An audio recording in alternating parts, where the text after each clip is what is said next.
નમસ્કાર મારા વાલા વિદ્યાર્થી મિત્રો. ધોરણ 8 દ્વિતીય સત્રાંત પરીક્ષા, બરોબર? તો એનું ભાઈ કુલ ગુણ 180 થઈ ગયા. 80 હશે હો ભાઈ, 80. કુલ ગુણ 80. કેટલા? 80 ગુણનું એક મોડલ પેપર છે. એનું સંપૂર્ણ સોલ્યુશન આપણે જોવાનું છે. સામાજિક વિજ્ઞાનનું ફટાફટ આપણે બ્લુપ્રિન્ટ આધારિત તૈયાર કરેલું પેપર છે, બરોબર? ફટાફટ આપણે પેપર જોવાનું છે. કેવા કેવા પ્રશ્નો પૂછાય છે આપણને એ બધી આપણે ચર્ચા કરવાની છે. આગળ વધીએ પહેલા એક તો જરાક ચેનલ પર નવા હો તો ચેનલને સબસ્ક્રાઇબ કરી દો, એટલે હજી આના પછી છે તમારા બીજા વિષયના મોડલ પેપર છે એ પણ તમને મળતા રહે. તો ચેનલને સબસ્ક્રાઇબ કરી દો, આ વિડીયોને લાઈક કરી દો, એટલે તમે એક લાઈક કરો ને એનાથી અમને કામ કરવા માટે ઘણું બધું પ્રોત્સાહન મળી જાય, બરોબર છે? તો હાલો વિડીયોને લાઈક કરી દો. આપણે વિના મૂલ્યે છે એ તમામ પેપર તમને મળતા રહેશે. પ્રશ્ન છે, જુઓ. પ્રશ્ન એક, નીચે આપેલ વિકલ્પો પૈકી યોગ્ય વિકલ્પ પસંદ કરો. 4 ગુણ છે. હવે જો આ પ્રશ્નો છે એ બેઠા નો પૂછાય મારો વાલો, પણ આ બ્લુપ્રિન્ટ આધારિત તૈયાર કરવામાં આવેલા છે, એટલે આના ઉપરથી તમને એવો ખ્યાલ આવી શકે કે કયા ચેપ્ટર માંથી કેવા પ્રશ્નો પૂછાઈ શકે. ડન છે? ચાલો, પહેલો પ્રશ્ન, ભારતમાં અંગ્રેજી શિક્ષણ શરૂ કરવાનો શ્રેય કોને ફાળે જાય છે? Lord Ripon, Lord William Bentinck, Lord Hardinge કે લોર્ડ ડેલહાઉસી? તો શું જવાબ આવશે? લોર્ડ વિલિયમ બેન્ટિંગ, બરોબર? ચાલો, એના પછી નેક્સ્ટ પ્રશ્ન તરફ જઈશું. ઈસવીસન દેખાય છે ને ભાઈ? હાલો, ઈસવીસન 1912 માં કોણે અંગ્રેજ સરકારને ફરજિયાત પ્રાથમિક શિક્ષણનો કાયદો ઘડવાનું સૂચન કર્યું? અંગ્રેજોને ભાઈ કોણે છે એ ફરજિયાત પ્રાથમિક શિક્ષણ ઘડવાનો કાયદો ઘડવાનું સૂચન કર્યું હતું? તો કે ગોપાલ કૃષ્ણ ગોખલે. શું આવશે જવાબ? વિકલ્પ સી છે એ આપણો જવાબ થશે. ડન છે? હાલો, આમ જ આપણે ફટાફટ છે એ બધા પ્રશ્નો જોતા જવાના છે. 3 નંબરનો પ્રશ્ન છે, બ્રહ્મો સમાજની સ્થાપના કોણે કરી હતી? બ્રહ્મો સમાજની સ્થાપના કોણે કરી હતી ભાઈ? ઈશ્વરચંદ્ર વિદ્યાસાગર, દયાનંદ સરસ્વતી, મહાદેવ ગોવિંદ રાનડે કે રાજા રામમોહન રાય? તો શું જવાબ આવશે? રાજા રામમોહન રાય. એમણે છે બ્રહ્મો સમાજની સ્થાપના કરી હતી. ચાલો, એના પછી છે 1850 માં અમદાવાદમાં સોડીઓની નિશાળ નામની કન્યા શાળા કોણે સ્થાપી હતી? સોડીઓની શાળા નિશાળ આપણે ભાઈ જ્ઞાન સાધનાની તૈયારીમાં પણ આવું બધું જોયું હતું. તો છે એ કોને ભાઈ સ્થાપી હતી? તો કે હરકુંવર શેઠાણીએ. કોણે? હરકુંવર શેઠાણીએ, બરોબર છે?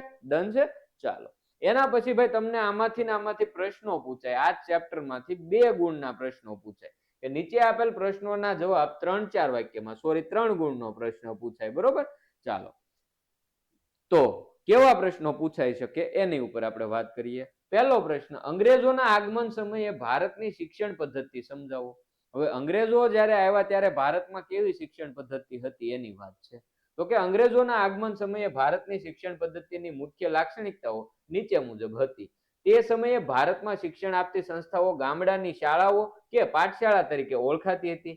તે સમયે અત્યારની જેમ કોઈ ઔપચારિક શિક્ષણ વ્યવસ્થા નહોતી. શાળાઓ મોટા ભાગે ગામના જાહેર સ્થળો અથવા તો વડ જેવા વૃક્ષોના છાયામાં ચલાવવામાં આવતી હતી. તે સમયે શિક્ષણ પદ્ધતિમાં કોઈ નિશ્ચિત અભ્યાસક્રમ કે પાઠ્યપુસ્તકો નહોતા ભાઈ, બરોબર? શિક્ષણ આપવાની શરૂઆત છે એ મૌખિક પદ્ધતિથી થતી હતી, અને શિક્ષક પોતે જે નક્કી કરે, બરોબર, એ બાળકોને ભણવાનું હતું. વિદ્યાર્થીઓને અલગ અલગ ધોરણોમાં બેસાડવાની કોઈ વ્યવસ્થા નહોતી. શિક્ષકને કોઈ નિશ્ચિત પગાર કે વેતન મળતું નહોતું. વિદ્યાર્થીની આર્થિક સ્થિતિ જેવી હોય એ પ્રમાણે શિક્ષકને વેતન આપવામાં આવતું હતું. આ રીતે તે સમયે શિક્ષણ પદ્ધતિ સંપૂર્ણપણે શિક્ષકની ઈચ્છા અને વિદ્યાર્થીની ક્ષમતા ઉપર આધારિત હતું. કાંઈ એવું ફિક્સ નહોતું કે આ સિલેબસ ભણાવવો કે આટલી ફી લેવી કે આમ જ ભણાવવું, કાંઈ નહીં. શિક્ષકને જે મજા આવે એ ભણાવે, બાળકોને જે મજા આવે એ વેતન આપે, બરોબર છે? ચાલો, એના પછી નેક્સ્ટ, મહારાષ્ટ્રમાં વિવિધ સુધારકો દ્વારા કન્યા શિક્ષણ માટે કયા કયા પ્રયત્નો કરવામાં આવ્યા હતા? મહારાષ્ટ્રમાં.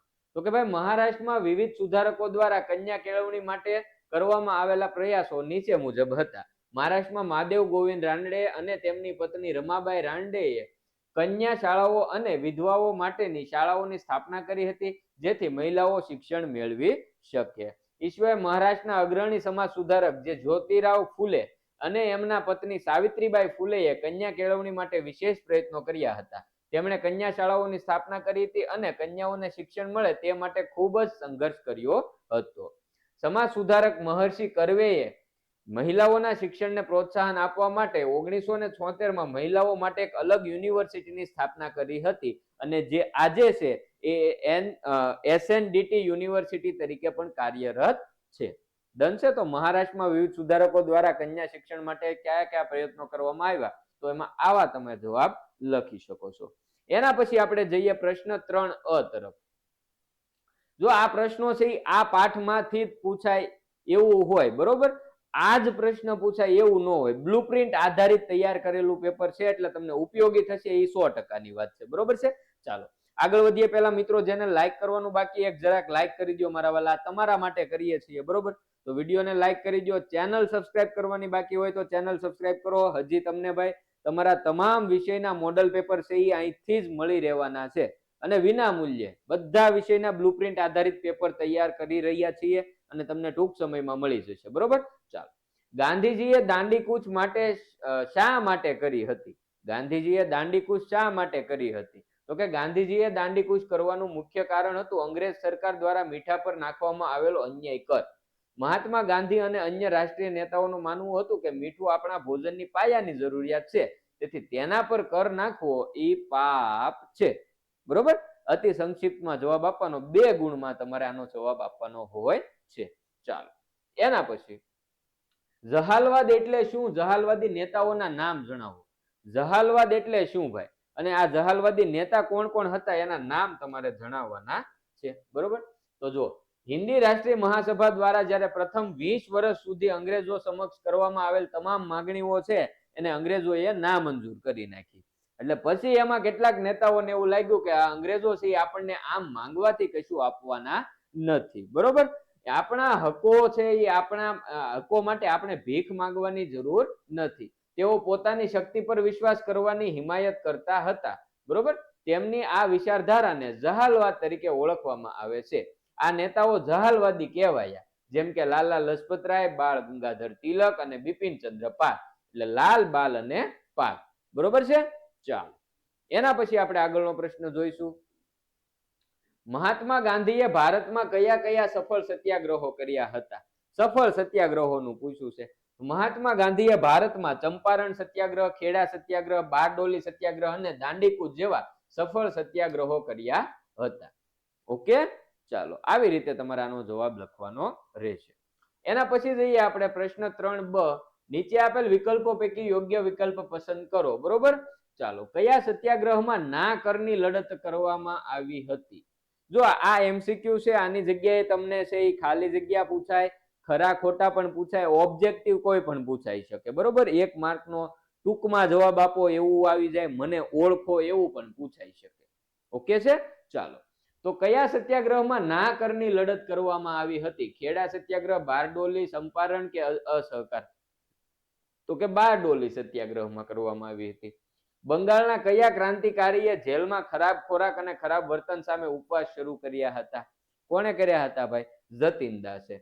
ચાલો એના પછી મીઠાના કાયદાનો સવિનયપણે ભંગ કરવા ગાંધીજીએ શું કર્યું? આગળ વાત કરી. મીઠાના કાયદાનો સવિનયપણે ભંગ કરવા માટે ગાંધીજીએ શું કર્યું ભાઈ? તો કે દાંડી કૂચ કરી. શું કર્યું? દાંડી કૂચ કરી. ડન છે. ચાલો એના પછી નેક્સ્ટ પ્રશ્ન તરફ જઈશું. સરહદના ગાંધીનું, લે ભાઈ કેમ આમ થયો? હાલો, સરહદના ગાંધીનું બિરુદ કોને મળેલું છે? સરહદના ગાંધી આવું બિરુદ કોને આપવામાં આવેલું છે ભાઈ? રવિશંકર મહારાજ, ખાન અબ્દુલ ગફાર ખાન, મૌલાના અબુલ કલામ કે અબ્બાસ સાહેબ તૈયબજી? કોને આપેલું છે? ખાન અબ્દુલ ગફાર ખાનને. ઓકે, ચાલો એના પછી છે જો અહીંયા જોડકા છે, જોડકાની જગ્યાએ મને ઓળખો, ખરા ખોટા આવું પૂછાઈ શકે.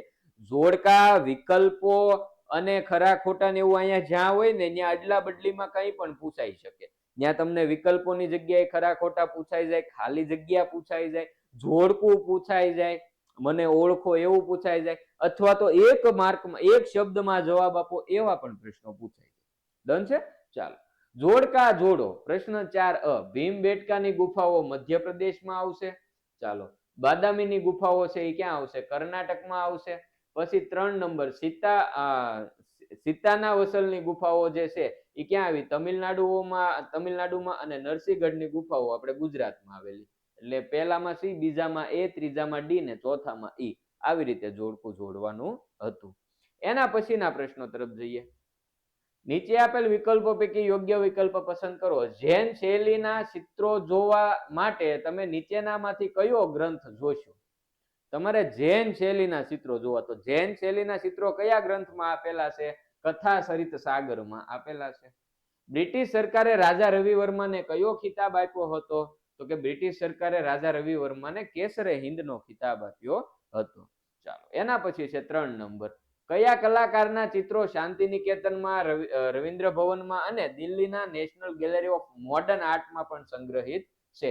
તો કોના ભાઈ? રવિન્દ્રનાથ ટાગોરના. ઓકે, ચાલો. એના પછી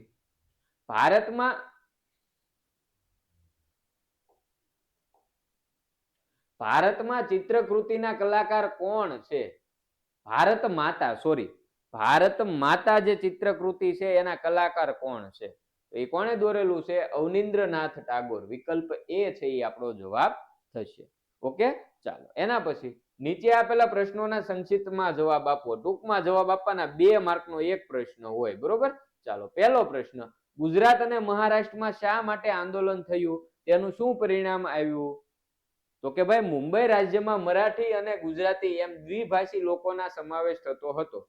ગુજરાતી ભાષા અલગ રાજ્યની માંગણી સાથે મહાગુજરાત આંદોલન શરૂ થયું હતું. પરિણામ શું આવ્યું? તો કે આ આંદોલનના પરિણામે મરાઠી અને ગુજરાતી ભાષા અલગ રાજ્યોની રચના કરવામાં આવી. 1 મે 1960 ના રોજ નવા ગુજરાત રાજ્યનું ઉદ્ઘાટન થયું. ડન છે? ચાલો, એના પછી નેક્સ્ટ. કારણ આપો ભાઈ. ઓપરેશન વિજય કરવામાં આવ્યું. ઓપરેશન વિજય શા માટે કરવામાં આવ્યું? કારણ આપો. તો કે ભાઈ, દીવ, દમણ, ગોવા પર પોર્ટુગીઝોનો કબજો હતો. ભારતીય સરકારના વાટાઘાટોના પ્રયત્ન નિષ્ફળ જતા સ્થાનિક લોકોએ ગોવા મુક્તિ આંદોલન શરૂ કર્યું હતું. આ પ્રદેશોને પોર્ટુગીઝોના કબજામાંથી મુક્ત કરી ભારતીય સંઘમાં વિલીનીકરણ કરવા માટે જનરલ ચૌધરીની આગેવાની હેઠળ 18 ડિસેમ્બર 1961 ના રોજ ઓપરેશન વિજય નામના લશ્કરી અભિયાનની શરૂઆત કરવામાં આવી હતી. કારણ આપવાનું હતું આપણે શા માટે, બરોબર? ચાલો, એના પછી છે 3 નંબરનો પ્રશ્ન. સ્વતંત્ર ભારતની સામે કયા કયા પડકારો હતા? તો કે ભાઈ, સ્વતંત્ર ભારતની સામે મુખ્યત્વે નીચે મુજબના પડકારો હતા. પહેલું તો કે જે પાકિસ્તાનથી જે આવેલા 80 લાખ શરણાર્થીઓ હતા એને આશરો આપવો, બરોબર, અને એમને રોજગારી પૂરી પાડવી. પછી તો કે ભારતમાં જે 562 જેટલા નાના મોટા રજવાડા હતા, દેશી રજવાડા, એ બધાને ભારતીય સંઘમાં જોડીને અખંડ ભારતનું નિર્માણ કરવું. પછી તો કે દેશની જનતાની અપેક્ષાઓ પૂરી કરી શકે એવું બંધારણ અને રાજકીય વ્યવસ્થાનું નિર્માણ કરવું. એ સિવાય તો કે ભાઈ, ગરીબી, ગીચ વસવાટ, શિક્ષણ અને આરોગ્ય જેવી સમસ્યાઓ દૂર કરી રાષ્ટ્રીય એકતા અને વિકાસ સાધવો. આવા પડકારો છે એ સ્વતંત્ર ભારતની સામે હતા, બરોબર છે? ચાલો, એના પછી નેક્સ્ટ પ્રશ્ન જોઈએ. હાલો મારા વાલા, આમ જ ફટાફટ આગળ વધતા જઈએ. લાઈક કરવાનું જેને જેને બાકી હોય ભાઈ લાઈક કરી નાખો. મને દેખાતું નથી, નકર તો તમને કે કોણે કોણે નથી કરી. લાઈક કરી નાખો મારા ભાઈ. વિડીયોને લાઈક કરો. ચેનલ ઉપર નવા હોય તો ચેનલ સબસ્ક્રાઇબ કરો. હજી તમને ભાઈ તમામ વિષયના મોડલ પેપર અહીંથી મળી રહેશે. તો એક જરાક ચેનલને સબસ્ક્રાઇબ કરી દો. હાલો હાલો, અહીંયા છે ભાઈ વર્ગીકરણ આધારિત પ્રશ્ન જો પૂછાઈ શકે. તમને એવું નથી આ જાહેર ક્ષેત્ર, ખાનગી ક્ષેત્ર, સરકારી ક્ષેત્ર આપે, કોઈ પણ રીતે વર્ગીકરણ આધારિત પ્રશ્ન તમને પૂછાઈ જાય, બરોબર? 12મા ચેપ્ટર ઉદ્યોગો જે ચેપ્ટર છે ને એમાંથી પૂછાશે. પણ હું પૂછાય એનું વર્ગીકરણ આધારિત પ્રશ્ન ગમે એ પૂછાય અહીંયા, બરોબર?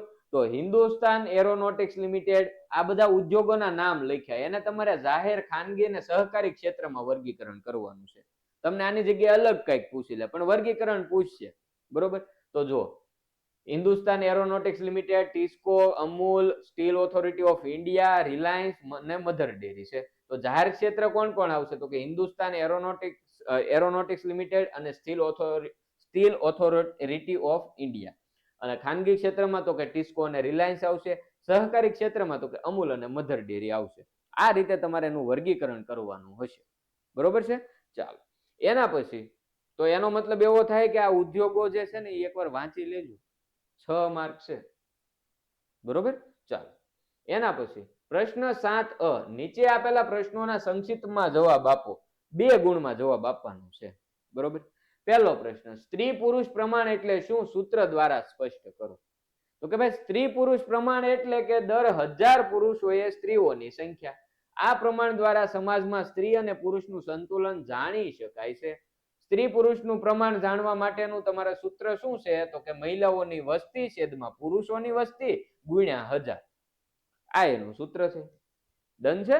ચાલો, એના પછી છે સંકલ્પના સમજાવો વય જૂથ. જો આ બધા પાઠ છે ને એમાંથી મોટા ભાગે આવા જ પ્રશ્નો પૂછાય. સંકલ્પના સમજાવો, બરોબર? તો એ અમુક અમુક જે એવા શબ્દો છે એ તમારે સ્ત્રી પુરુષ પ્રમાણ છે, બરોબર, સાક્ષરતા છે, આ બધું તમારે હોવું જોઈએ મગજમાં. ઓકે, ચાલો. વય જૂથ એટલે વસ્તીને તેમની ઉંમરના આધારે અલગ અલગ વર્ગોમાં વહેંચવાની પદ્ધતિ. દેશના વિકાસમાં આનું ખૂબ મહત્વ છે. આપણા દેશમાં વસ્તીના વય જૂથ આધારે 3 રીતે વિભાજિત કરવામાં આવે છે. એક 0 થી 14 વર્ષની વય જૂથના લોકો, પછી તો કે 15 થી 59 વર્ષની વય જૂથના લોકો, અને એક છેલ્લું તો કે 59 વર્ષથી મોટી વયના લોકો. આ રીતે 3 જૂથ આપણે આ દેશમાં પાડવામાં આવે છે. ઓકે, ચાલો. એના પછી પ્રશ્ન 7બ, નીચેના વિધાનો ખરા છે કે ખોટા તે કહો. 4 ગુણ છે.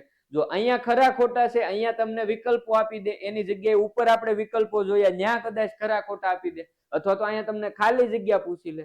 પણ 1 માર્કના પ્રશ્નો અહીંયા પૂછાશે, બરોબર? ચાલો, 2011 ની જનગણના પ્રમાણે ભારતમાં દર 1000 પુરુષોએ સ્ત્રીઓની સંખ્યા 943 હતી. તો કે એ સાચું છે. ભારતનું મુંબઈ શહેર ગીચ વસવાટ ધરાવતું ક્ષેત્ર છે. તો કે સાચું છે. ભારતની વસ્તીના 45% લોકો કૃષિ ક્ષેત્ર પર આધારિત છે. તો કે આ ખોટું છે, બરોબર? કેટલું આવે કોમેન્ટ કરજો. કઈક 6 ના આંકડા વાળો છે ભાઈ, કોમેન્ટ કરજો તો જઈ કેટલા ટકા ખરેખર લોકો કૃષિ ક્ષેત્ર પર આધારિત છે, બરોબર? ચાલો, કોમેન્ટ તમારે કરવાની છે. નેક્સ્ટ પ્રશ્ન, વિશ્વની કુલ વસ્તીના લગભગ 3/4 ભાગ લોકો એશિયા અને આફ્રિકા ખંડમાં વસવાટ કરે છે. તો એ સાચું છે. ચાલો, એના પછી છે પ્રશ્ન 8અ, નીચે આપેલા પ્રશ્નોના મુદ્દાસર જવાબ લખો. ટૂંક નોંધ લખો. તીડ પ્રકોપ વિશે ટૂંક નોંધ લખો. જો આમાંથી પ્રશ્ન પૂછાય છે, 3 ગુણનો પૂછાય. આ પાઠમાંથી તમને 3 ગુણના પ્રશ્નો પૂછાય, બરોબર છે? 3 ગુણના 1 અથવા તો 2 પ્રશ્ન આમાંથી પૂછાય આ પાઠમાંથી. ટૂંક નોંધ લખો. તીડ પ્રકોપ વિશે ટૂંક નોંધ લખો. તીડ એક પ્રકારનું કીટક છે. વિશ્વમાં તેની લગભગ 11,000 જેટલી પ્રજાતિઓ જોવા મળે છે. તેઓ જૂથમાં રહેવાનું પસંદ કરે છે અને એક જૂથમાં લાખોની સંખ્યામાં હોય. એની લંબાઈ 1.5 થી 2 ઇંચ જેટલી હોય છે. ભારતમાં રાજસ્થાન અને ગુજરાત છે એ તીડથી અસર પામેલા રાજ્યો છે, બરોબર? તીડ રાત્રિના સમયે ખેતીના પાક અને અન્ય વનસ્પતિઓનો સફાયો કરી નાખે છે. ગુજરાતમાં આ જે તીડ આવ્યા હતા એનું નામ શું હતું? તો કે ડેઝર્ટ લોક્ટસ નામના તીડે આક્રમણ કર્યું હતું. આ તીડ પોતાના શરીરના વજન જેટલો ખોરાક ખાઈ શકે, તેથી તેને ખાઉધરા તીડ પણ કહે છે, બરોબર? તીડને ભગાડવા માટે લોકો ઢોલ નગારા વગાડીને ખેતરમાં ઉતરતા અટકાવવાના પ્રયાસો કરે છે. સરકાર તીડના પ્રવાસની સંભવિત દિશા જણાવીને પ્રભાવિત ક્ષેત્રોમાં તીડ નિયંત્રણ દવાઓનો છંટકાવ કરે છે. ઓકે છે? ચાલો, પ્રશ્ન 8બ, નીચે આપેલા વિકલ્પોમાંથી યોગ્ય વિકલ્પ પસંદ કરો. ખાસ વસ્તુ યાદ રાખજો, અહીંયા વિકલ્પ પણ હોય, ખરા ખોટા પણ હોય, ખાલી જગ્યા પણ હોય, મને ઓળખો પણ હોય, બરોબર? અહીંયા વિકલ્પ આપ્યાનો મતલબ વિકલ્પ જ આવે એવું જરૂરી હોતું નથી. 1 ગુણના પ્રશ્નો હશે. 6, નીચેનામાંથી કઈ આપત્તિ કુદરતી આપત્તિ છે? તો કે પૂર છે, આમાં કુદરતી આપત્તિ છે. નીચેનામાંથી કઈ આપત્તિ માનવ સર્જિત આપત્તિ છે? તો કે આગ છે, એ માનવ સર્જિત છે. પછી તો કે પૂર્વ આગાહી શક્ય નથી એવી આપત્તિ કઈ? તો કે ભૂકંપની ભાઈ પૂર્વ આગાહી શક્ય નથી. દાવાનળ માટે મુખ્યત્વે કોણ જવાબદાર છે? તો કે દાવાનળ માટે મુખ્ય જવાબદાર માનવ પ્રવૃત્તિ છે. આપણે વનમાં જઈને કઈક શાળા કરીને આવીને એના કારણે મોટા ભાગે આગ લાગે, બરોબર છે? ચાલો, બીજી કુદરતી છે તે પણ મુખ્યત્વે માનવ પ્રવૃત્તિ. ચાલો, ઉત્તરાખંડ રાજ્યનો કુમાઉ અને ગઢવાલ વિસ્તાર કઈ આપત્તિથી પ્રભાવિત વિસ્તાર છે? ઉત્તરાખંડ રાજ્યનો કુમાઉ અને ગઢવાલ વિસ્તાર, ત્યાં શું થાય? ભૂસ્ખલન છે એ વધારે જોવા મળે છે. એના પછી તીડ કયા વૃક્ષ સિવાય બધા પ્રકારની વનસ્પતિ ખાય છે? તો કે તીડ એક લીમડા સિવાય બાકી બધું ઉલાળે ભાઈ. એક લીમડો એ ખાતા નથી. ડન છે? ચાલો,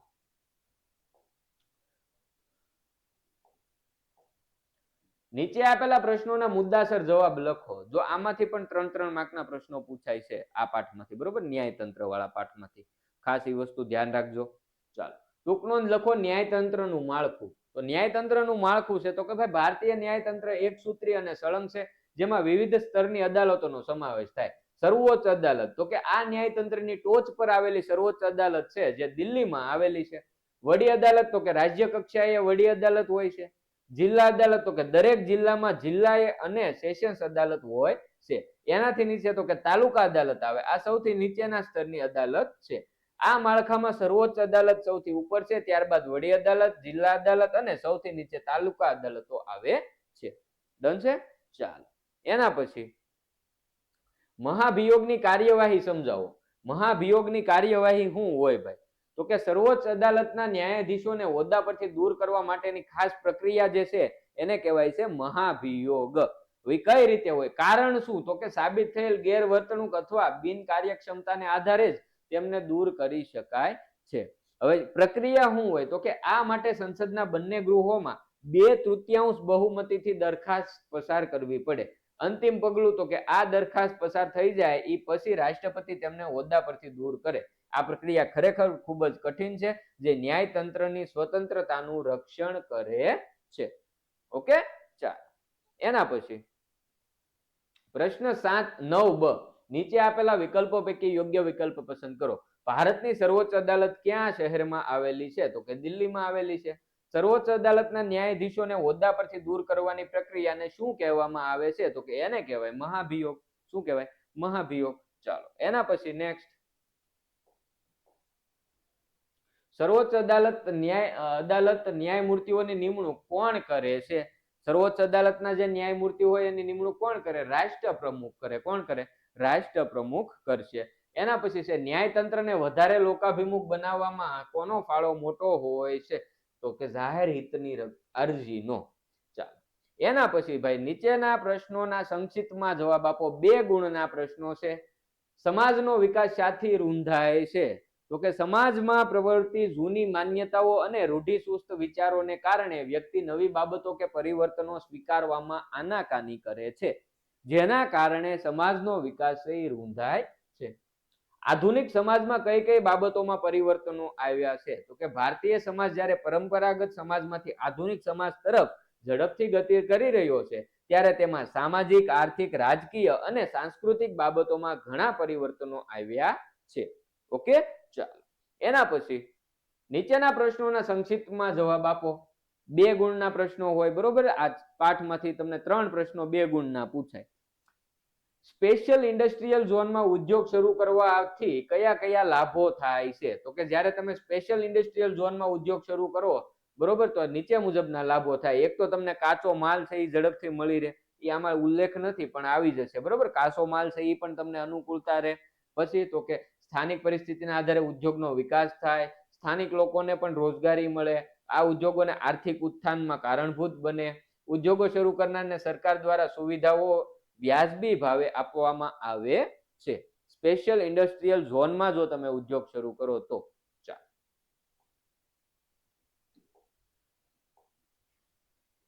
માનવીની મૂળભૂત જરૂરિયાતો કઈ છે? માનવીની મૂળભૂત જરૂરિયાતો કઈ છે ભાઈ? તો કે માનવીની મૂળભૂત જરૂરિયાત શિક્ષણ, આરોગ્ય, શુદ્ધ પાણી, શુદ્ધ હવા, પૌષ્ટિક આહાર તેમજ આનંદ પ્રમોદ છે. બરોબર છે? ચાલો, એના પછી 3 નંબર, કૃષિ ક્ષેત્રે સહાયકારી પ્રવૃત્તિનો શો ફાળો છે? તો કૃષિ ક્ષેત્રે ભાઈ સહાયકારી પ્રવૃત્તિનો શો સહકારી, તો કે કૃષિ ક્ષેત્રે સહકારી પ્રવૃત્તિનો ફાળો નીચે મુજબ છે. ખેતીના સ્તરને સુધારવા માટે ખેડૂતોને માર્ગદર્શન પૂરું પાડે છે, ખેત ઉત્પાદનો વિશાળ બજાર મળી રહે તે માટે પ્રયત્ન કરે છે, સહકારી ક્ષેત્રે પશુપાલન અને દૂધ ઉત્પાદનને પણ પ્રોત્સાહન આપીને તેમાં સફળતા મેળવી છે. ડન છે? તો મારા વાલા વિદ્યાર્થી મિત્રો, અહીંયા તમારું 80 ગુણનું છે એ આખું મોડલ પેપર આપણે સંપૂર્ણ સોલ્યુશન જોઈ લીધું છે. ડન છે? ચાલો, મોડલ પેપર પસંદ આવ્યું હોય તો પહેલા તો વિડીયોને લાઈક કરી દો, ચેનલને સબસ્ક્રાઇબ કરી દો મારા વાલા. એટલે ભાઈ તમારા જે પેપર છે બીજા તમામ પાઠના, તમામ વિષયના, એ મોડલ પેપર પણ તમને મળતા રહે, બરોબર. તો ચેનલને સબસ્ક્રાઇબ કરી દેજો, વિડીયોને લાઈક કરી દેજો. બધાય મારા વાલા મિત્રોને પરીક્ષા માટે બેસ્ટ ઓફ લક. ફરી પાછા મળીએ. Good bye.